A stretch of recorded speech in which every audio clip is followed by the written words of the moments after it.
Yesterday was my oldest daughter's birthday. Well, sort of. She was born on February the 29th, and there wasn't one this year. Yesterday was March 1st. People have always said to us, well, what do you do? Because there's only a February 29th once every 4 years. And so what do you do? We save a lot of money on birthday presents is what we do. No, not really. We wouldn't do that to her. But through the years, we would just, whatever's most convenient, we would have it on the 29th or the 28th or the 1st. But one of the things, and one of the reasons that I bring that up is that when she was just a young girl, she's now, she's 7, married at 5. And she will be 8 next year. But when she was little, maybe 4 years old, we went to, I grew up in West Virginia, the most northern city in the state of West Virginia.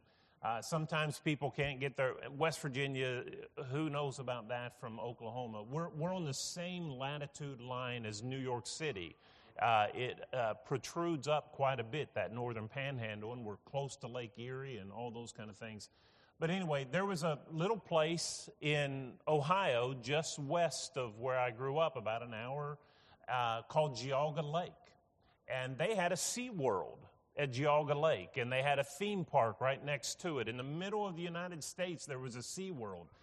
Most people think you have to go to Florida or California to see one of those, but we had one, and so we made regular visits to it. And we took Kelly to go to SeaWorld one time, and they had an act that was going on, and it was a high wire act. And I thought, well, that'll be interesting. And the Willindas were there. Do you remember that name? Does that ring a bell? I mean, that's the famous high wire family that, several of them died. Once 2 members died. One of the boys was paralyzed for the rest of his life. The grandfather was going across, and he fell on a thing and died. And so I'm well aware that this is not a safe thing, that accidents do happen. And we sat down in the stands, and I looked up. It was higher than the highest part of this ceiling, and there was no net. And I began to wish I wasn't there, because I was like, did I just bring my daughter to let her at a young age watch somebody fall to their death? I began to worry about that, and there's no way, if he would fall, he would surely die or suffer serious injury if he were able to survive. And as I sat there, and my palms were sweaty. I was scared for him, and I was ready to just reach over and cover Kelly's eyes because I was afraid of what could happen. As we sat there, it was bad enough to watch this guy get out there and walk on that wire and come back and so forth. And then he walked out, and then an announcer said, now his sister is going to join him from the other side, and they're going to pass each other. Pass each other on a high wire? How in the world are you going to do that? Then I really started getting nervous, and I thought, there is no way that they can pass. But they did. They passed each other on this high wire, and I was just terrified the whole time. I was so relieved when that was over, and we were able to leave. And that, if you can understand that, then you can understand the statement that Jesus made, the tension maybe that exists, when John says of Jesus in John chapter 1 and verse 14, that we beheld his glory, the glory of the only begotten of the Father, full of grace and truth. We struggle today with a balance of grace and truth. We seem to just want to react one way or the other.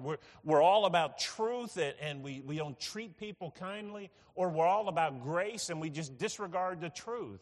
And Jesus was full of both. And like a high wire act, you can't react that way to truth or to grace without getting yourself in deep trouble. You can't pull back from grace on the true side because you'll fall. And you can't pull back from truth on the grace side because you're walking a very fine line. What is required of you is that you walk the line. Deuteronomy chapter 5, God warned the children of Israel that they needed to hear the words of God and neither veer to the right or to the left. We need to stay in the center of God's will. And that's the truth with reference to the truth and grace and truth. If you have your Bible, open it to John chapter 1. I want you to see a statement that is made, and this will be the foundation for this morning's lesson. But as you know, John chapter 1, in the beginning was the Word. And the Word was with God, and the Word was God. Jesus is the Word, because we see that in John 1 and verse 14. And the Word became flesh and dwelt among us, and we beheld his glory, the glory as of the only begotten of the Father, full of grace and truth. Sometimes I've heard people say, Jesus left heaven and came to earth and took on flesh so that God could understand what man was like. Do you think God who made us didn't already understand? Do you think that God needed instruction about what man was like? Do you think God had to leave heaven and put on flesh to go, oh, so that's what it's like to be a man? God knows every intricacy about us. He knows us better than we know us. So Jesus didn't need to put on flesh so that God could learn something. Then why did Jesus come? He put on flesh so that we could learn something, so that we could learn who God was. We've got, like if I told you, close your eyes and picture a banana. We're good at that. I can see one. But if I said, close your eyes and picture God, what do you picture? I don't know. I don't know how to, Well, I'll tell you what God looks like. He looks exactly like Jesus. Because Jesus was the express image, Colossians chapter 1, the express image of God the Father. In Colossians 2, we read that in him was all the fullness of the Godhead bodily. So God said, you know what? Let's help these folks out. Put on flesh and dwell among them and let them see what I look like. Let them know, instead of them saying, I wonder what God would say if he were here. We know. I wonder what God would think of that. What we know in the person of Jesus. What would God do if he was confronted with what we know in the person of Jesus? That's why it's so important to learn about Jesus, is because if we're going to spend eternity with God, don't you want to know what he's like? And that revelation of him is seen in the person of Jesus. But as we read this, he became flesh and dwelt among us, and we beheld his glory. And it says that he was full of grace and truth. He didn't dabble in it. He was full of it. And look at what it says in verse 16. And of his fullness we have all received, and grace for grace, or some translations say grace upon grace. It's like accumulation of grace. He doesn't just dole out a little bit here and a little bit there. God pours on grace after grace after grace. He's full of grace and truth. And look at what he says. No one has seen God, verse 18, at any time. The only begotten Son, who is in the bosom of the Father, he has declared him. No one has seen God. We've not seen God in his essence. But I'll tell you what we have seen. We've seen the person of Jesus, who was God in the beginning, who was with God and was God. And he put on flesh so that we could look at him. And now, because of him, though I've not seen God in his essence, pure essence, I've seen God in the person of Jesus, and I know what he thinks about certain things. I know what he would do in certain situations. I know what he would say in certain situations. And that's all because of Jesus. And what I think is interesting is that Jesus was able to maintain truth.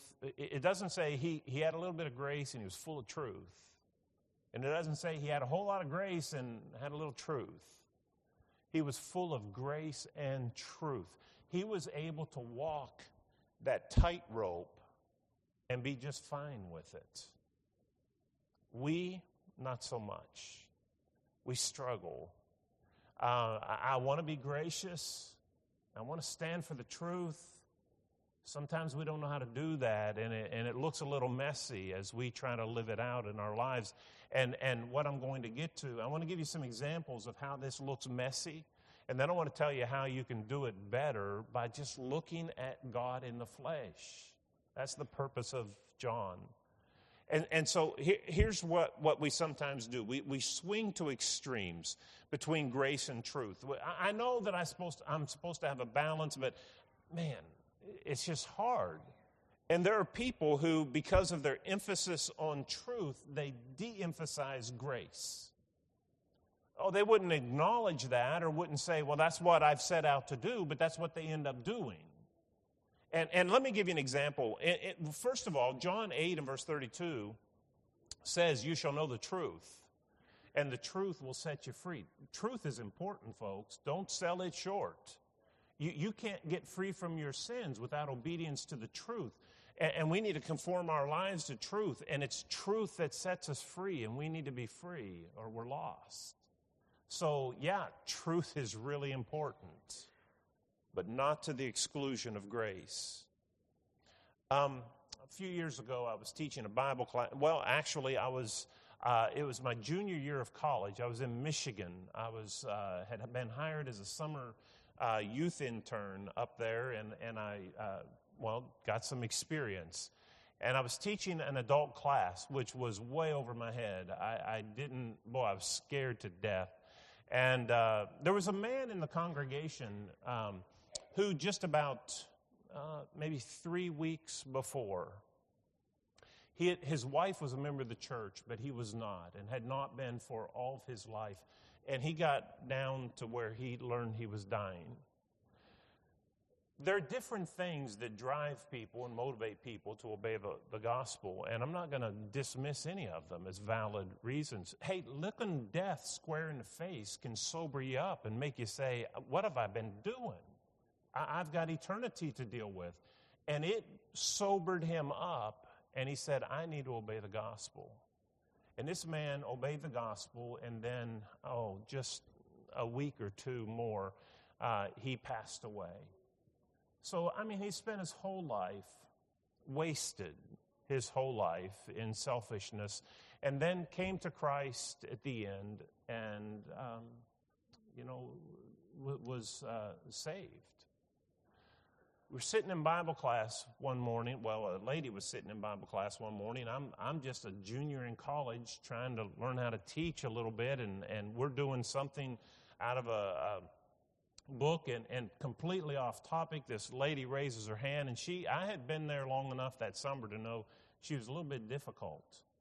And she said, you know what? I don't think it's fair for a guy to waste his whole life living for himself and then just sneak in right before he dies and for him to get to go to heaven. That's not fair. Usually, I think of the right things to say the next day in the shower or something, that's kind of the way I've been. But as a young man at that time, I think I thought of the right thing to say in the moment, at least on that occasion, or at least this is what I said. I knew that was really uncomfortable, and this is what was so uncomfortable. That man's wife was sitting right here over in the next section. I couldn't believe she said that. And so I said, well, I think you're right.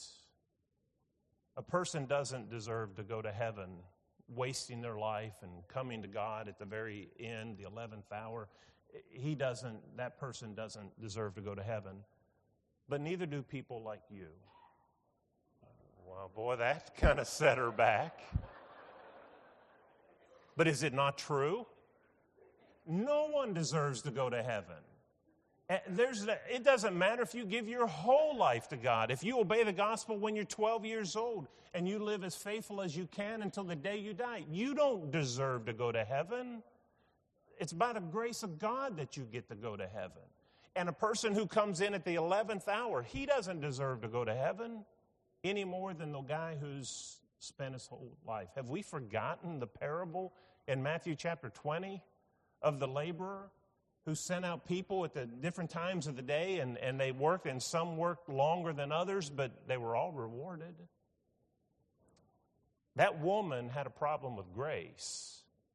She thought that because she had been doing truth so long that this guy who just kind of like sneaks in at the last minute shouldn't be given this gift of eternal life, and she was wrong. Her pursuit of truth caused her to neglect the grace of God on this occasion. I was at a church holding a meeting one time, didn't know what I was getting into. I was invited to a place, and I preached the sermon. I went and sat down after the invitation song, and then the preacher said, "Get back up there." And I said, "What?" And he said, "No, get back up." He said, "You have questions to answer." It was their policy. I didn't know that. You preach, and then they like fire questions at you for the next 45 minutes. And again, I was, okay, here we go. And then people would do this. This was what it was all about. Like somebody would raise their hand, and I'd call on them, and they'd say, "Is it right to chew tobacco?" They'd look down the row at somebody they were trying to get in trouble. And that's how it went the whole time. And so I finally finished all that. And immediately the congregation broke up into little, like you could pick your argument that you wanted to attend, because there was just pockets of arguing about different things. I chose the one at the back of the door that the preacher's wife was doing, and she was letting somebody have it. And that woman that she was really after, finally she just said, "Listen, I'm going home." She walked out the door, headed to her car, and when she's out, that preacher's wife wasn't going to let it go. And she opened the back door of the building and hollered out. She said this, "You'll find out in the day of judgment I'm right and you're wrong." And I thought, what in the world? I mean, they were all pursuing truth, but where's the graciousness in that? I do have a little comical side note to that. A number of years after that incident occurred, I was holding another gospel meeting at a different place, and I was relating that story. And as I got to the end of it, I looked down, and right there sat that preacher's wife. I didn't know it. I was ruined for the rest of that lesson. I don't know what I said. But I'll tell you, there are people who don't appreciate God's grace. And I'll tell you, you can read about them in the Bible, too. Jonah chapter 4. I've heard people say, Jonah didn't want to go preach to Nineveh because they were like the enemy. It'd be like a Jew in Nazi Germany, and all these kind of comments about how dangerous it was and all that. And so Jonah didn't want to go. I kind of get it. And so that's not why Jonah didn't want to go. The Bible tells us why Jonah didn't want to go. Jonah chapter 4 and verse 1, Jonah said, "God, I ran from you, and the reason I ran is because I know you're a gracious God and that you would forgive them." He didn't want them forgiven. He didn't want God to be gracious to them. Here's a guy who has problem with God's graciousness. I don't ever want to find myself having problems with God's graciousness, because I need it as much as anybody. And so when I see the extreme reach of God's grace, man, that's reason to rejoice and not be critical. So there are brethren, and have been, who they just don't like this concept of grace. But there are brethren who don't like the concept of truth. There are people who just, and we can't deny that as well. I remember a preacher a number of years ago. He was talking on the topic of marriage and divorce. And he said, we have so many divorced people in our congregation. We have people who come to us and they're in their second, third marriage, and what are you supposed to do? He said, we wrestled with that. And so here's what we decided. We can either be sticklers for truth or we can be gracious, and we chose to be gracious. That's a choice you don't have to make. Grace shouldn't trump the truth of God's revelation. That man was more concerned about being gracious than upholding the truth of what God teaches on that topic. Another occasion, I remember attending a lecture, and the man said, we haven't been preaching the gospel to our young people. Well, that caused me to raise my head. He said, we've not been preaching the gospel. The gospel is this. We need to stop telling our young people, don't do this, don't do that. He said, if I were young, I'd want to go out and do those things if I heard you say that. Don't tell them don't. We need to tell them that God forgives. And that's the gospel, not holy living, it's forgiveness. Again, I've got to say, I think that's pretty bankrupt. I mean, did God not get the word on that sermon? Because it seems that those 10 commandments had quite a few thou shalt nots included in it. Did he not get the message? I'll tell you, forgiveness is great. The grace of God is great. But I'll tell you what God sees even better than that is purity and holiness, and not having to ask God to forgive a certain behavior. We should be teaching our children the truth of God's word about a host of things, and at the same time, teach them how God is gracious when we do make mistakes. It's not either or, and that's what we've tended to do. We gravitate, well, which one are you going to pick? It's like the preacher that I was telling you about. Are you going to stand for truth or are you going to stand for grace? Which one? Well, you don't have to pick, is my point. Jesus was full of grace and truth. And I want us to do the same. And I don't know of a better way than to emphasize that, than to just open our Bibles and look in John, at least in a couple occasions, where he demonstrates what that looks like. What's it mean to be full of grace and truth? Well, let's just look to Jesus, who was the embodiment of deity, who was a reflection of the glory of God in heaven, the one who came so that we could know what God was like. Well, what did he do? Well, turn in John chapter 5. In John chapter 5, verses 1 through 14, we read of an encounter that Jesus had at the pool of Bethesda. There was a man there who had been lame. He'd been lame for 38 years. And there was a stirring of the waters there that a person, the first one in the pool after this took place, they would be healed. And this man has been laying there for 38 years. Jesus comes up to him. He sees him laying there in verse 6. And he said, do you want to be made well? I'm not sure what motivated the Lord to ask that particular question. It could have been, some people like their misery. Some people can wallow in that, and they would rather receive a handout than to have responsibility. Maybe Jesus identified something in him that caused him to ask that question. Or it could be that Jesus was trying to get everybody's attention to see what was about to happen. You want to be made well? What did he say? Is he going to do something? What is he going to take? And then it gets everybody's attention. I don't know what motivated his question, but I do know he asked the question. And immediately the guy's answer isn't really yes or no. It's, well, every time this happens, I never have anybody to put me in the water. Somebody beats me to it. And so here I am 38 years later. Jesus says, well, here's what I want you to do. Rise, take up your bed, and walk. And the man did. The miracles of Jesus are so amazing. I mean, there's no watch what you see, supposed miracles today, and people hobbling across the stage and say, see, I've healed the man, And with Jesus, they leap to their feet and they rise up immediately. Imagine the atrophy after 38 years. This is truly miraculous. And he takes up his bed and walks, and then, they saw him, the Pharisees saw him walking, carrying his bed. And so they call him into, what do you think you're doing? Who said you could pick up your bed and walk? And this is the Sabbath, mind you.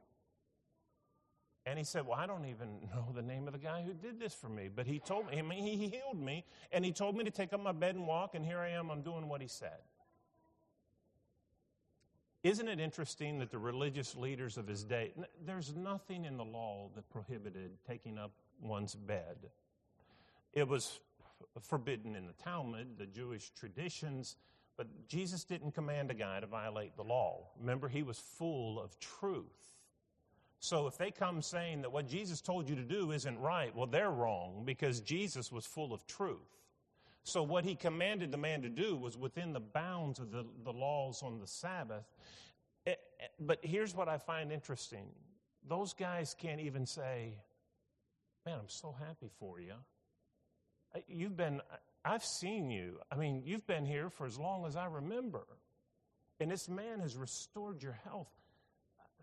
Thank God. I'm so happy for you. Have you ever noticed that when Jesus did these miracles, the religious people sat back and they never relished and rejoiced in the miracle and in the changed life and the joy that the person must have had? They just sit back in scrutiny. It's incredible. But they couldn't appreciate the grace of Jesus. But Jesus is more than just grace. Because I want you to see, they run into each other later in the temple, and afterward, verse 14, listen to what it said. Jesus found him in the temple and said to him, see, you've been made well. Sin no more. He was gracious, but he also upheld the truth. Listen, I've done something great for you, but that doesn't mean I did it so that you can go do this and this and this. You better stop sinning if you don't want something worse to happen to you. There's the balance of grace and truth. Just flip over a couple chapters to John chapter 8. And I'm aware of the textual situation here, but in John chapter 8, we have the story of the woman who was taken in adultery. And they bring Jesus, they set this up to get Jesus to come down on, they thought they could get him in trouble. And they bring Jesus and say, hey, we caught this woman in the very act of adultery. It's not suspicion. It's not hearsay. We caught her in the act. And here she is. And law of Moses says she needs to be stoned. What do you say? Well, the Romans said you better not do that. So now they got Jesus over a barrel. They think they've got him in a dilemma, and he doesn't know what to do with it. And we remember Jesus knelt down on the ground, and he wrote something in the ground. It doesn't matter what he wrote in the ground. We don't know what he wrote in the ground. What matters is what he did and what he said. What he said was, you guys who without sin cast the first stone. Not sinless perfection. He's not saying, those of you who have never sinned in your life or never made a mistake in your life, well, you begin the stoning. If that were the case, no one could ever be disciplined under the law of Moses. That misses the point entirely. What Jesus, no doubt, was talking about is whoever is without sin in this case, in this regard. They set this up. Where's the man? They brought the woman in the very act, but they didn't bring the man. It just showed this is connived. This is something to try to trip Jesus up, and Jesus knows it. And so he says, you who are without sin in this matter, you proceed the stoning. They wouldn't do it. They all left. And often what people do is say, see, God is about grace. This woman was dead to rights. And Jesus didn't go through with the law. He acquiesced to grace. That is not at all what this passage teaches. This passage shows us exactly how Jesus was full of both grace and truth. Did Jesus extend grace to this woman? You better believe he did. But he upheld the law to a T. He didn't compromise the law. Do you know what the law says in Leviticus chapter 20 and verse 10? It said, when someone is caught in adultery, you're to bring both the man and the woman. They didn't do what the law said. They just brought the woman. The law also says in Deuteronomy chapter 17, verses 6 and 7, the law says that those who witnessed the crime must proceed with the stoning. They wouldn't do it. Remember, they left. And so Jesus did exactly what the law said. Listen, I'm going to show you grace, but the law is involved here because where's the man? And the ones who were supposed to start this procedure, they've already left. So if they weren't going to condemn you, I'm not going to condemn you either. I don't have a legal right to do it. But listen to what he said. Go and sin no more. He knew she'd sinned, but by the law, he couldn't condemn her to the penalty of death because it was a sham. So Jesus, in this case, upheld both the law and he upheld his grace. He was full of both grace and truth, as he is declared to be in John chapter 1. And then just one more real quickly, and this is not from John, but I think it's so powerful I want to mention it because it comes from Mark chapter 10. It's in all three of the synoptics, but in Mark, there's that rich young ruler who comes to Jesus. Oh man, he's the kind of guy that churches would fawn over. A rich young ruler. Is he not like what every church wants? Man, we got to get this guy. We want him in this church. And so everybody, I can just see them coming. Oh, who are you? Hey, good to have you. I hope you come back. And all this kind of fawning over. He comes to Jesus and says, what must I do to have eternal life? And Jesus said, keep the commandments. Which ones? Well, the ones, thou shalt not kill, thou shalt not steal, thou shalt not, all those, the 10 commandments. He said, well, I've done that from my youth up. What lack I yet? What am I still lacking? There has to be something. And Jesus said, well, sell all you have and give to the poor, and then you can come follow me. God wasn't willing to give up his money. And the Bible says he walked away sorrowful. And I can just see what churches would do to the guy who was asked more than he was willing to do. Well, wait, come back. Wait, let's talk more about this. Maybe we can make payments or something, just don't leave yet. We can work something out. Jesus let him walk away. And there's a statement made in Mark 10 that I think is really telling. Because it says that Jesus, looking at him, loved him. Jesus loved this man. But he let him walk away. His love was not going to trump his truth. Because he was full of both love and truth. Jesus didn't sacrifice one for the other. We don't have to choose between, are we going to be a church that is a church of grace, or are we going to be a church that is a church of love? Which one? I'm here to tell you today, you don't make that choice, and you'd be wrong if you did. We don't have to make it. We can be full of grace and truth, just like the model who was sent from heaven before us lived it out in his life.